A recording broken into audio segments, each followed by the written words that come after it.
Good morning. So, and this is definitely morning.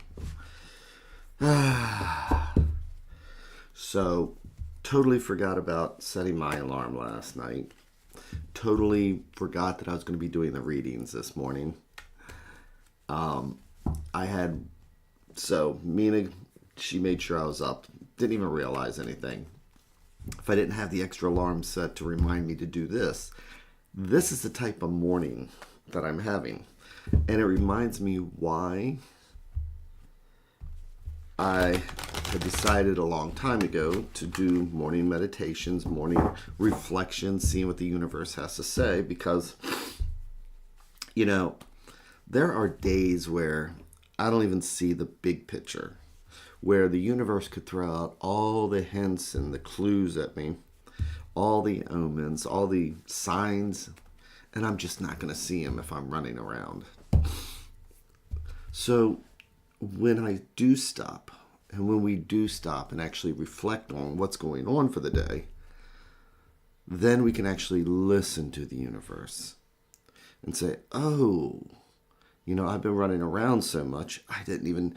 So today, it's one of those things where it's like, I am just going to pay extra special attention today to what I'm doing, making sure I'm on time, making sure I have a task list, because the universe is saying, Jamie, have you noticed this morning that you're just kind of running like a chicken with his head cut off? But if I didn't have this moment to stop, if we don't take these 5 minutes in our day, we're not going to listen. And for me, that means I wouldn't be taking special note about making a task list today, making sure I'm on top of everything. Because, like I said, it's just an obvious thing for me this morning. But it's only obvious because I've stopped for the extra few minutes here. So, what does the universe have for us? This is where we get a chance to get our butts comfortable and our feet flat on the floor and relax our shoulders and our necks. Take that deep breath and listen to the cards like they're the sounds of the ocean. So, what do we have for us today? As we take this daily inventory to look to see if we have any angers or resentments or any clues the universe is trying to throw out at us, so that maybe we can pay attention.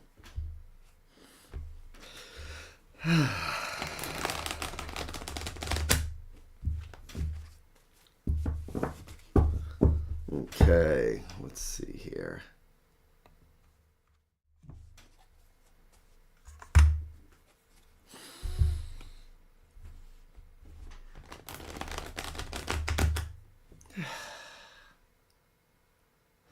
Man, I already feel much better just taking these few minutes. You really should have seen me.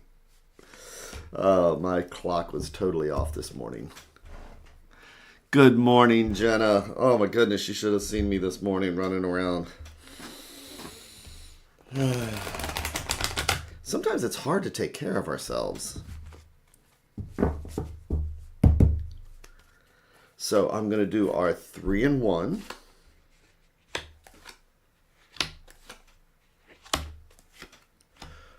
Oh, this is what I'm talking about. Paying attention. And what I'm saying, it's like, this morning, that really is a clue. Normally, I lay out my 3 stacks. And that's just a habit. But again, the universe is saying, all right, skipping the 3 stacks, just as a reminder. So this is going to be a day where I just do my task list and I really pay attention. So what is the universe trying to tell us today? The 8 of Cups. So cups, spirituality, emotions, feelings.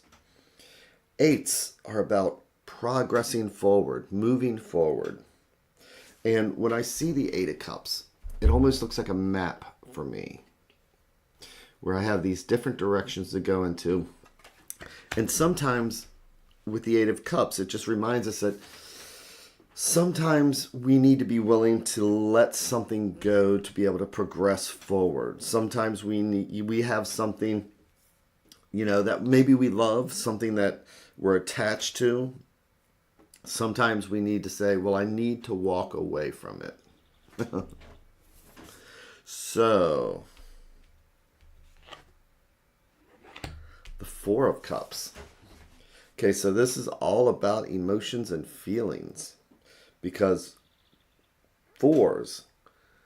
So, as I described the numerology in tarot, 1 is a seed, 2 is choices and balance, 3 is about growth.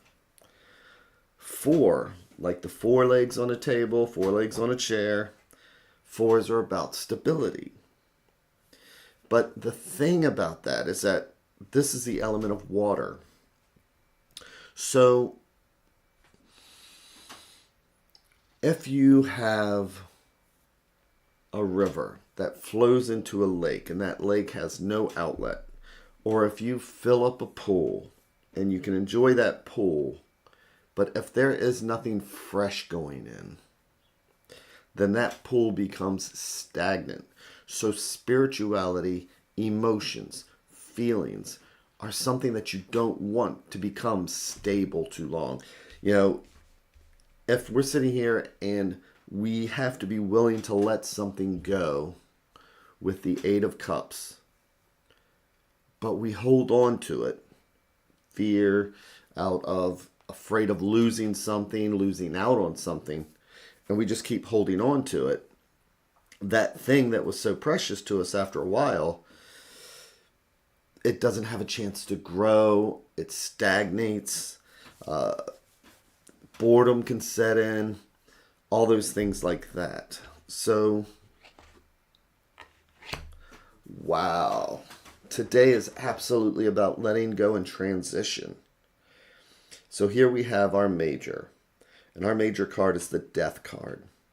And death is not about death in the sense of something tragic happening to us. Death is about moving on, letting, sometimes something has to die for something new to grow from it. One door doesn't close without another one opening. It's about transition. It's about letting go so that we can move forward. It's not easy to transition, but sometimes it's like that Band-Aid. Here we are with these cups here, and things can fester. Sometimes we just need to rip the Band-Aid off and let the wound air out so that it can heal. Sometimes we need to be willing to let something go so we can transition into something new. And so today's advice card,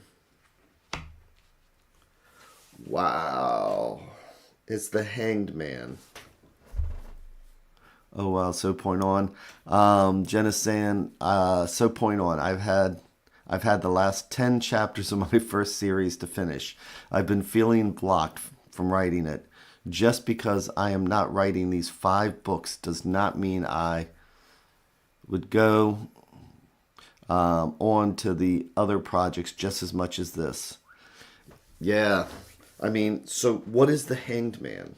And I'm using like the original tarot. This is from the 1700s because I love tarot history.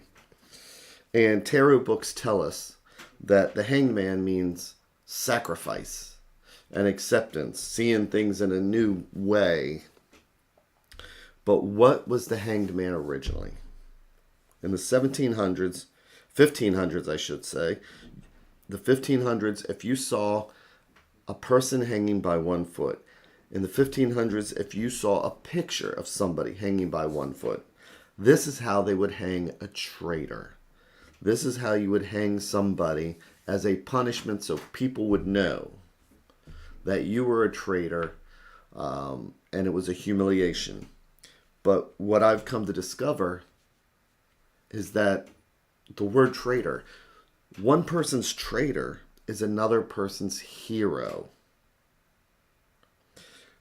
The person hanging here is willing to sacrifice and accept the situation for what it is. And so it's that ability to let things, to do the next right thing regardless of the consequences. Doing the next right thing regardless of the consequences.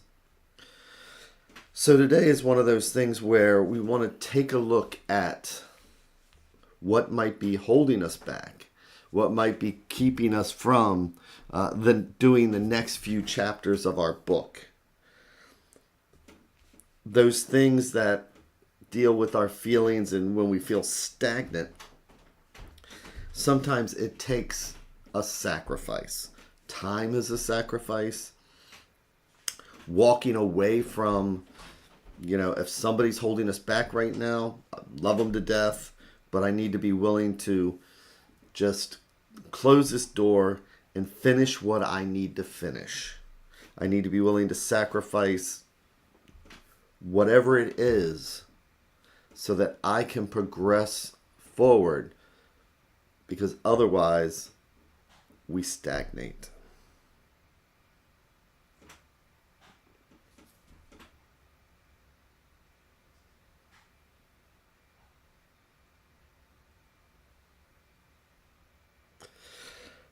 So I know this is a powerful reading for me this morning, and Jenna, it's like I keep saying I need to start my book. I mean, I've got a bunch of ideas written down, everything else. It's like, but that is just stagnating. So you are my inspiration. So with that, I hope that everybody out there has an amazing day, an amazing week coming up, or wherever you are, whenever you are, an amazing evening. And I will be back here again and again and again. Yeah, it's a great message for Monday. I will be back here again tomorrow. So thank you again very much and take care.